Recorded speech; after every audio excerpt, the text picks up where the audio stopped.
How we doing, YouTube? Raw Life back with another Lufenia.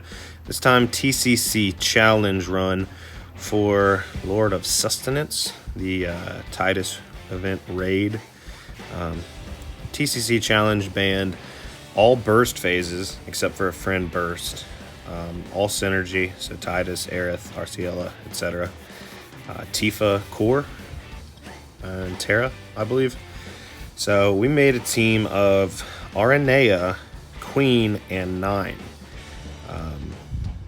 The orb here is very tight. That's the main problem with this fight. It's only 8, maximum 8. It goes up by 2 when you use an instant turn rate. Aranea's free turn or consecutive turn after her breaks does tick the orb. 9 has a LD that's instant turn rate and 3 uses of an AA that is also instant turn rate. Queen's a little different. She's got 2 AAs that are instant turn rate, and after her EX, as you know, she gets a 3-turn buff where she goes into berserk mode, and she has instant turn rate on her upgraded Brave Plus. Balestra Lunge. So the orb goes away at 80, so getting right into this, we're trying to get them down to 80 quickly as possible. We went ahead and throw on all our debuffs at the start because they're ideally not going to move very many times. So we got the Mid-Italian debuffs, we got Jack debuff, and we have Gabranth debuffs. So these guys are very tanky if you don't have counters, if you don't have defense down or brave attack up or anything like that. So you really want to make sure you debuff them all to hell before you get going. Here 9 is incredible because not only does he have multiple ways to tick the orb, he also protects the party so much. I believe Queen has last stand as well, but as you'll see, we don't even need it with 9's protection. Orb got pretty close there, but we're down to 82 and 80%, and at 79% it goes away. You'll see here Queen's EX is up, but I want to save her Brave Plus spam in EX form for when the orb comes back. So I went ahead and switched to Daniel's blue cod. Thanks, Daniel. Shout out Daniel Palman for the blue cod there. Just to smash these guys down as much as possible while trying not to use too many of my limited instant turn rate moves. Just saving those for the orb, as you know. It'll come back at 49%, I believe. So we got to get them down from 80 to 49. But Cloud of Darkness here is great. They have during their burst effect, they can just follow up everything everyone does. So just chip damage nonstop. Off turns, just smashing these guys down as much as possible.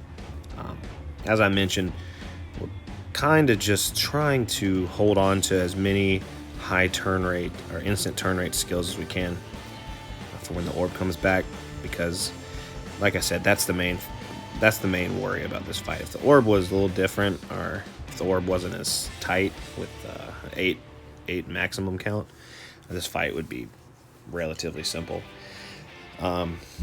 But Titus, sorry everyone, whatever you want to call him, he just completely trivializes this fight. My first clear on stream last night, follow me on Twitch, twitch.tv/raw_life. On stream, my first clear was Titus, Cypher, and Queen, and it was just absolutely just a bloodbath. He's got so many instant turn rate skills and does so much damage, so it's not even fair. COD leaves the field here with 54%. 9 big damage on his EX every time. I love 9. Because I brought Queen in a little, or Queen came back a little early, I'm not using her instant turn rate Balestra Lunge because the orb wasn't back yet. and kind of want to. I think the HP attack makes Queen EX charge faster than the instant turn rate one does. But the orbs are back now, so went ahead and White Knight with 9.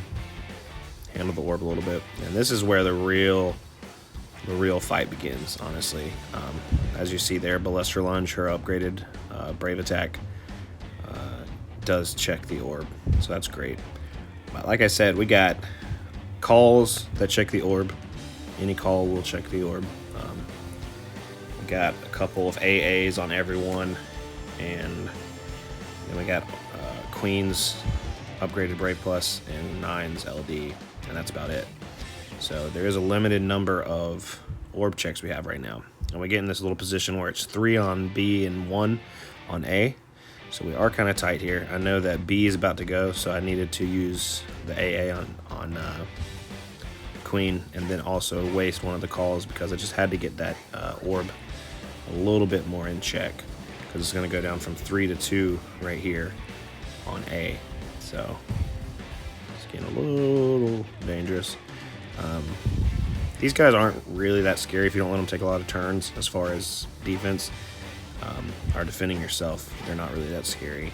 They do get stronger if you let them move multiple times, and this blue aura makes them delay immune, so it is a little tough to keep them from moving, especially in their blue aura form. But just don't let them move a lot was my plan, and kind of burst them down as much as possible until we get into summon range, and then try to finish it off with a summon. Summon is also great here because if you the turns inside summon, they don't tick up, they don't let the orb tick down. So using inside summon instant turn rate moves is incredible because the orb doesn't tick down at all while the other guys are moving. 9's Primal Roar was great here, kept up the Brave shields. Luckily, Queen was ready to go back into her EX, and now that the orb is so close and low, I'll be able to just spam the Brave Plus and keep that orb in check. So the orb's at 2 for both of them. Had to throw on another 9 LD. Only puts them up to 3, so I'm a little nervous here, but I have to let A move, and he's going to go from 3 to 2 to 0 once he moves, so I had to use 9's AA at least to keep him at 3, so then when he moved, he only went to 1 instead of killing me. Still kind of scary, but I knew that Queen was coming with her 3 instant turns in a row to pump those numbers up again. So that was the closest we got. Very scary there, but we handled it with the AA. They're now getting down to 27% each, so I figured now was a good time to kind of artificially pump the orb up and also get some big damage off without having to worry about the orb going down on my damage turns. So Aranea smashes them with the LD 9, 353k with splash. I mean, her splash on the other guy was good too, so that's a tank, baby, doing big damage. Is 9 a tank? I don't know. But look at this, get shit on. Just get absolutely shit on. So we're coming out of the summon phase at 17 and 15% with full orbs, basically. B has full orb and A had 7. RNA skill usage was perfect here, thank God. My first try, I tried this on stream last night, kind of shit the bed, made some stupid plays with Arenea's instant breaks. Did so again here, but only once instead of multiple times, so I don't know if you noticed it, but I won't point it out. Queen's EX is up, so now I know we're pretty much home free as long as we don't let them move again. Keep that orb in check as high as we can, and just finish it out here. It's 60 turn limit, so we're good on turns. good on damage, on skills, just really making sure the orb doesn't blow up here at the very end. Queen is amazing for this fight, not only with her huge attack auras, I think last stand for everybody, party-wide last stand, which we didn't need but could be really useful. 9 is incredible for this fight as well, and Aranea is great too. Aranea does burn through some buffs, she gets a lot of consecutive turns, and that can be a problem, but overall, great team synergy. I love this team. Apparently TCC challenges will be no burst from now on, so get prepared for that. And thank you guys for watching. I want to dedicate this run to Mino Spellgood. All my TCC challenges are dedicated to him. He's my best friend. Just a huge fan of mine. I'm a huge fan of his. We really respect and love each other. Anyway, thanks for checking me out. Follow me on Twitch, follow me here, and check out the live stream Monday, 8:30 p.m. Eastern Standard Time. Me, Zoey, Blart do the live stream on Twitch. Check them out on YouTube as well. Thanks.